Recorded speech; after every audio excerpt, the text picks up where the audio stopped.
एउटा प्रदेशलाई कमजोर गराउने सबै षड्यन्त्र राजसंघका फेलियर बनायो। हामी लडेका थियौँ हिजो समानुपातिक प्रतिनिधित्वको लागि जनआन्दोलन गरिराख्दा, जनयुद्ध लडिराख्दा, मधेसी आन्दोलन गरिराख्दा समानुपातिक अधिकारको लागि लडेका थियौँ।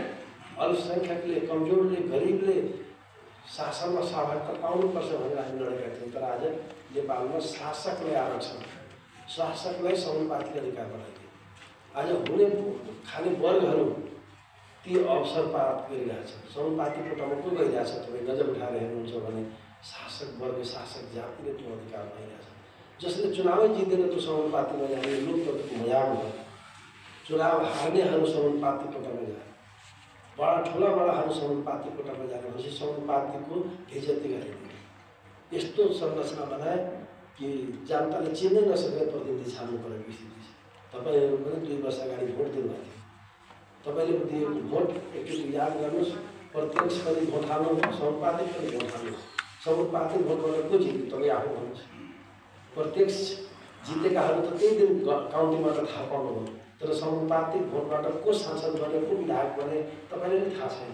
कस्तो सिस्टम होला, कस्तो लोकतन्त्र होला कि जनताले जिताएको प्रतिनिधि चिन्नै नपाउने, आमाले जन्माएको बच्चा हेर्नै नपाउने कस्तो लोकतन्त्र होला भन्ने विचार गर्नुहोस्। त यसरी लडेका थियौँ हामीले। समानुपातिक अधिकार झन् राम्रो मान्छे छानिन्छ भनेर सोचेर ल्याएको त शासकले आरक्षण, शासक जातिले समानुपातिक अधिकार, शासक वर्गलाई समानुपातिक अधिकार, यसरी बिगाडियो समानुपातिक अधिकार। हामी लडेका थियौँ समानताको लागि।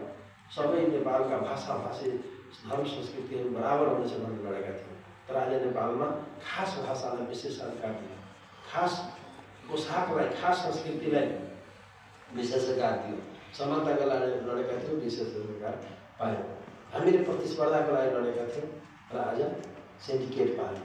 भनेपछि सिन्डिकेट भनेको प्रतिस्पर्धा होइन, विशेषाधिकार भनेको समानता होइन। यस्तो शासकले आरक्षण समानुपातिक अधिकार होइन, यस्तो बिगाडिएको संहिता होइन। राष्ट्रभाग भनेको राष्ट्रवाद होइन, दलतन्त्र भनेको लोकतन्त्र होइन।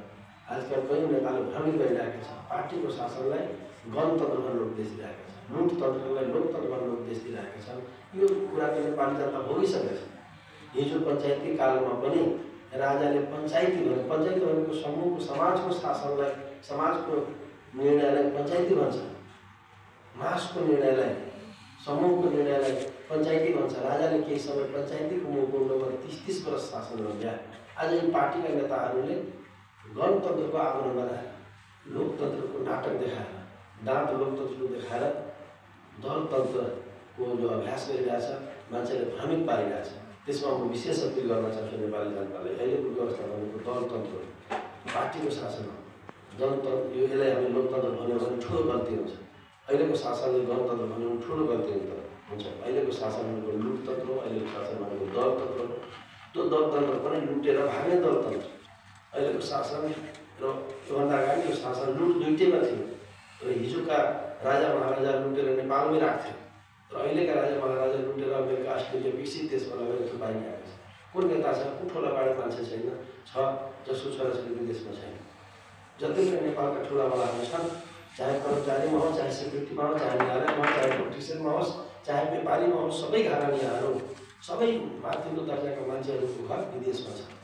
विदेशमा ती नागरिकता छ, छोराछोरी सबै विदेशमा बस्छन्, बुढाबुढी मात्र नेपालमा बस्छन्। त्यो पनि पैसा लुटेर विदेश पठाउनलाई।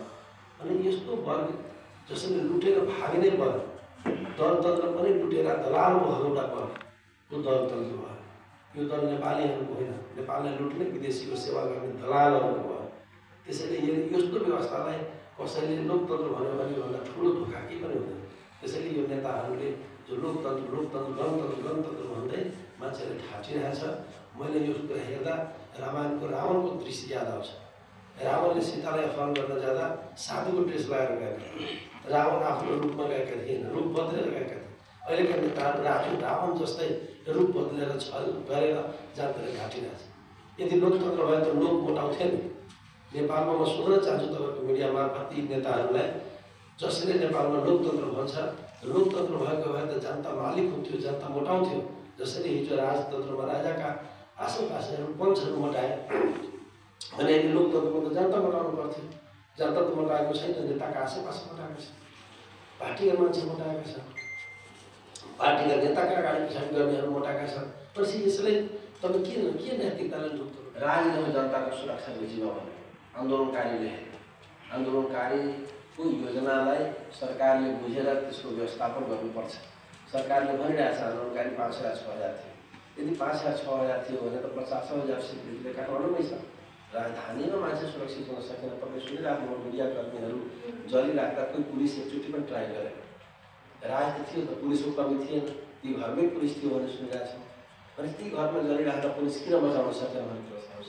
जलाउने त जलाउने होला, जलाउने दोषी जवाबदेही त सरकारको हुन्छ।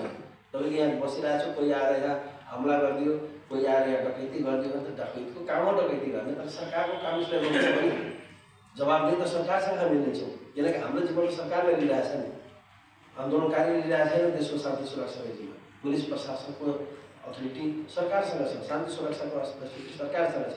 अहिले जो सरकारले फलाउनु चिनाउनु भनेर हो भने तपाईँ पहिला जिम्मा लिनु, त्यसपछि उठ्नु। सरकारले जिम्मा लिनुपर्छ। गैर जिम्मेवार सरकारले मात्र पछि मिल्छ। अहिले राजा भनेको शक्तिमा हो, राजा भनेको शक्तिमा हो भने त ठिकै छ। राजा भनेकै ओरिजिनल अहिले पावरमा हो भने तपाईँ ठिक छ। होइन राजा भन्ने चिज छैन नेपालमा भने त्यो त एउटा आन्दोलनकारी हो। आन्दोलनकारीले सडकबाटै आन्दोलन गर्छ, राजाले त्यसलाई कन्ट्रोल गर्ने हो, राजाले त्यसलाई निस्तेज गर्ने हो र राजाले जवाबदेही हुने हो। कि हिजो पनि आन्दोलनमा मान्छे मरेन भन्यो, माओवादीले गिरायो, मान्छे मर्दा घर लुट्दा माओवादीले तिर्यो, प्रचण्डले तिरेको भए त अहिले अर्को पनि भन्नुहोस्। हिजोका काङ्ग्रेसहरूले मधेस दलहरूले तोडफोड गर्थ्यो गाडी, सबै मधेसी दलको उपेन्द्र यादवले तिरेको हो भने त भन्नुहोस् उसलाई पनि। काङ्ग्रेसले तोडफोड गर्थ्यो र काङ्ग्रेसले तिरेको हो भने उसलाई पनि भन्नुहोस्। यसरी गैर जिम्मेवार कुराहरू गरेर जनताले गुमराह बनाउनु हुँदैन। यो सबै जवाबदेही राज्यको, सरकारको, सरकारले लिनुपर्छ।